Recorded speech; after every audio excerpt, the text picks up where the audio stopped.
Jude Bellingham. I mean, Oh, my word. I mean, What a season. He's still very, very, very young. I think a lot of people feel that it's the kind of player that someone that actually's got so much about him that he can drag you through to line. Because sometimes to win something, you've got to somebody's got to make it happen. Yeah. And he might be that sort of player. I think he could be that player. As long as he's fit, there's no injuries. You know, the position tweak playing more number 10. He just arrives. He's like Lampard, isn't he?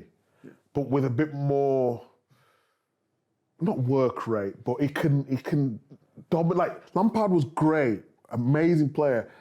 He used to get the ball deep and then play it and then make that run, whereas Bellingham seems a little bit more in the game. International football, I think he's got a little bit more about him. Yes. And I think a little bit more inner belief. Yeah.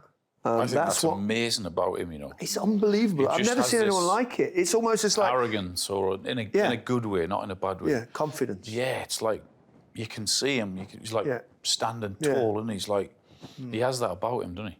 I think that's a brilliant. He's got everything. He's got skills. He's got vision. He's got stature. He's got presence. What's his best position, in your opinion? Because he's playing number 10 for Madrid. Well, he has now, but and he's almost a false nine at times, the way they've played this season, because they've been there bizarrely for Real Madrid. They haven't really got an out-and-out natural number 9. So, yeah, I think, I don't know, I'd still like it. I'd like to see midfield because he can affect the game more. Agreed. I agree with that. I'd love him to. I like you would love to see him and Foden play like that with. In the middle. I don't think he'll do that. I just can't see Gareth playing that way, which I would play. But I've never been a manager or a coach, and it's easy when it's not your team. But yeah, I love him going up there, and I think he's got that kind of engine that can get up and down, and he'll have a bit more influence on it. We're never going to have a better chance. I mean, with this squad, and it's a very young squad, and we'll have another chance in 2 years' time, and another chance after that. Then are we short though a little bit in defensive midfield? I do think defensive midfield, because you've got one of the best in guys. Okay, if we go how Southgate normally goes, if he goes with 2, we don't think he is, but if he does go with 2, well, I think he will. So who do you think he will? So you think it'd be Mainoo? Maybe Mainoo. I think they could do it. I mean, Mainoo's debut against his first start against Belgium for me was one of the most impressive debuts I've ever seen in international football. I thought it was extraordinary.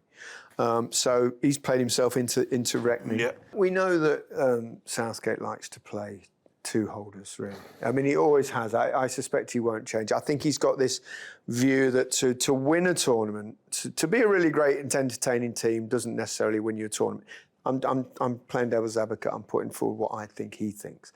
I think he thinks you need to play 2 holding players. To win a tournament, you need to be pragmatic. I think the game's moved on a little bit, as we've seen with Pep's teams and Klopp, how dynamic they are, and other sides around the world. But I think the defender in him, the cautious nature in him, and he might well be right. We'll have to see. So, you know, I don't think he will. I think he'll go differently in this one. Do you reckon? I think he'll go with those 2 that way you've played. Yeah. Like you said, Rice, Foden, Bellingham, Saka, Kane. I would go with, as we're speaking at the minute, I would go with Anthony Gordon with the season he's had. Wow. That's a big shout, Alan. No, to be honest, it's a great shout because he does his defensive work. He's very good on the left and he can press. He's good on the ball and he does his defensive work, so it's not a bad shout. Thank you for watching. Listen and subscribe to Match of the Day Top 10 on BBC Sounds.